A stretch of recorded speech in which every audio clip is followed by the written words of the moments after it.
30টা দিনে আমরা কি শিখলাম?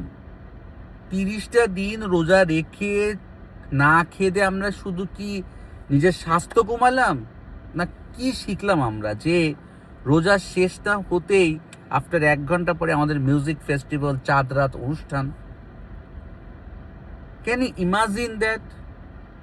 30 দিন আমরা কি শিখলাম আর কি করতেছি এখন? এটা কি কোনো শিক্ষিত জাতির উদাহরণ?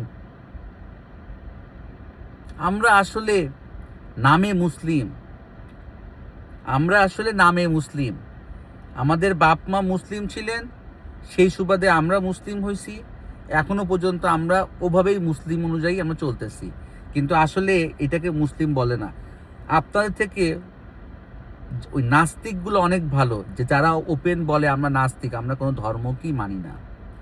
আর আপনারা এমন একজন মানুষ যারা মুসলমানের নাম সামনে রেখে আপনারা এইসব কাজ ঠিক করতেছেন। আমি জানি না আমার ভিডিও যারা আয়োজক তারা কি ঠিক দেখবে কিনা, বাট তাদের কাছে আমার রিকোয়েস্ট, একটা বার হলেও ঠান্ডা মাথায় একটু চিন্তা করেন।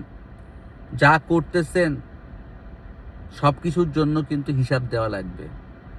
সব কিছুর পুঙ্খানুপুঙ্খানুভাবে হিসাব কিন্তু আপনার কাছ থেকে আল্লাহ নিবে। তো যাই হোক, আশা করি ভালো থাকবেন। আল্লাহ হাফিজ।